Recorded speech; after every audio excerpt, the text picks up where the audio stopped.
What's up, YouTube? It's your guy, Shavon. Welcome back to my channel where I talk cameras and tech. We're going to talk about the Sony FX5 and should you be purchasing it or should you not be purchasing the Sony FX5. Uh, in my humbling opinion, I'm going to lean more towards the purchasing, but I'm still kind of on the fence a little bit. I know that sounds kind of a little confusing, but yeah, I'm thinking about getting it because I just want to get the camera in hand. The Sony FX5.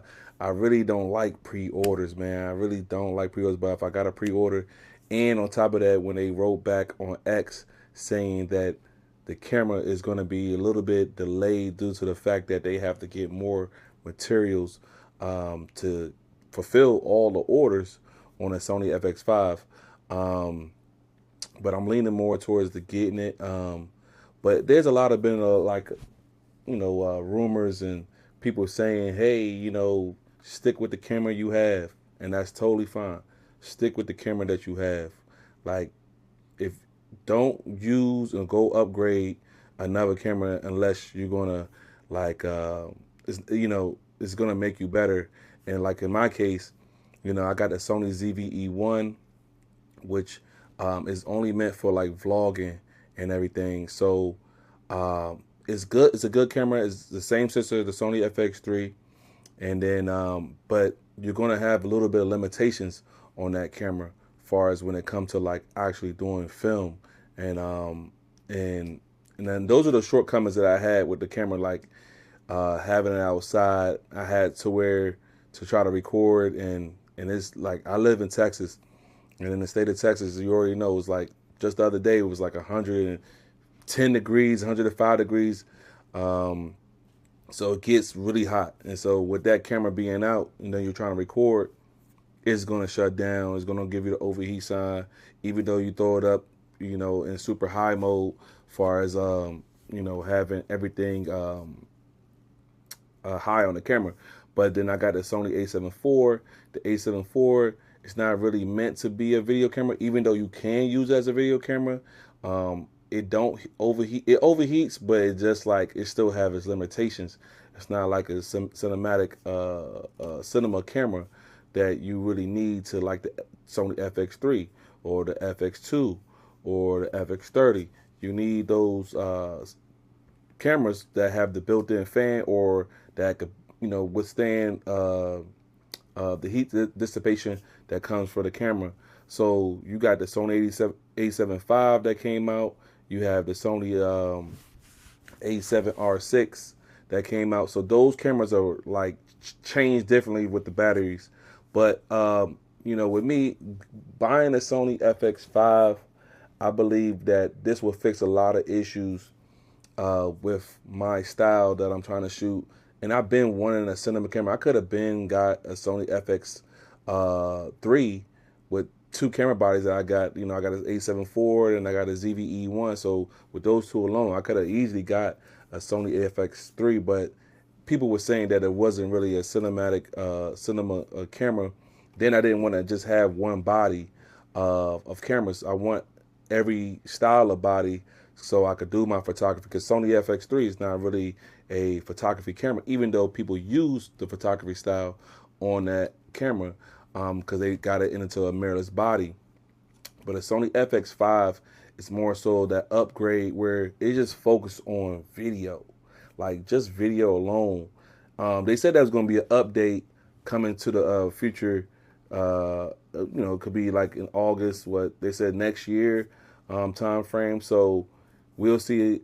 We can get that update, but Sony's good at updating their cameras.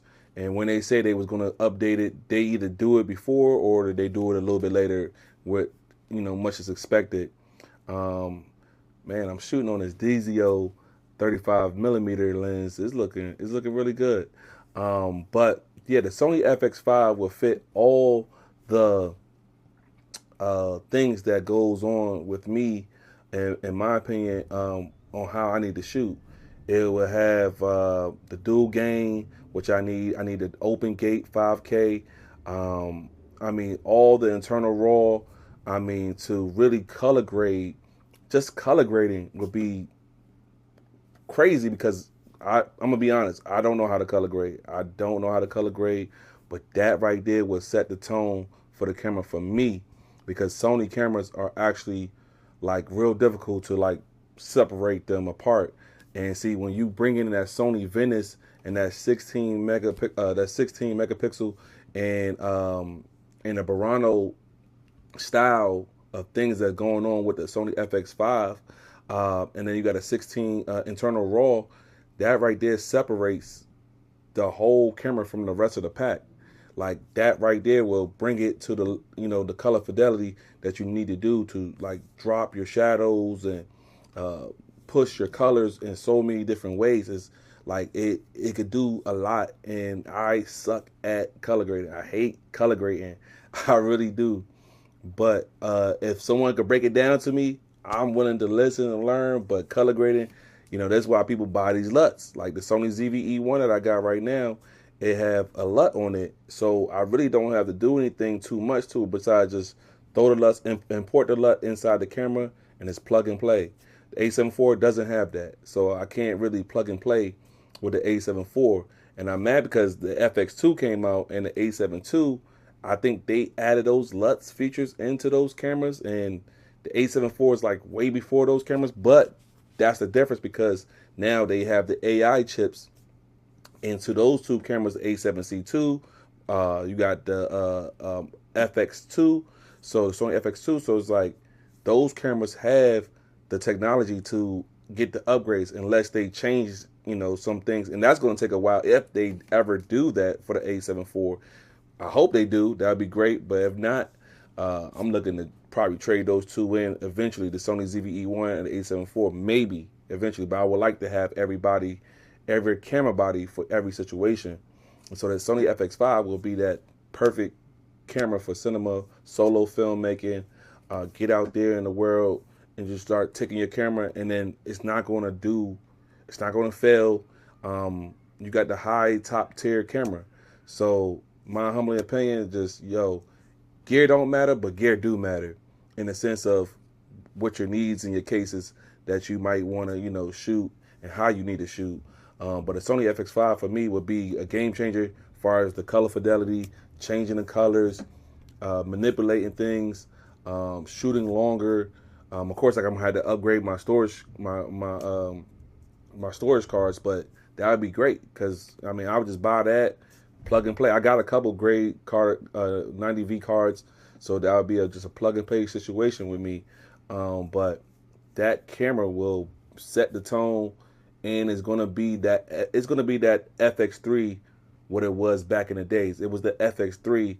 All the content creators gonna flock to it once they start seeing everybody on the YouTube channel with their Sony FX fives, and they're just gonna go crazy over that camera, and they're gonna do a lot of solo filmmaking, and then we're gonna probably see another video, or I mean another movie with that camera, people doing filmmaking and actually doing maybe another creator part 2 or another movie. Somebody might have that and say, hey, they used the Sony FX5, they did Netflix or whatever with the Sony FX5. So that right there is going to change the game. So my humble opinion, I'm thinking about getting this Sony FX5. I don't know if I'm going to pull that trigger, but I might just do it. So that's my little rant about the Sony FX5. And in the tech camera world, yes, you need to get that gear that will make you better. You need to get that gear to actually elevate your game. If you don't need it, you can just get the budget stuff. I mean, I work with budget stuff all the time, so there's nothing wrong with that. And hey, man, like, comment, subscribe. My name is Vaughn. I'm out. Peace.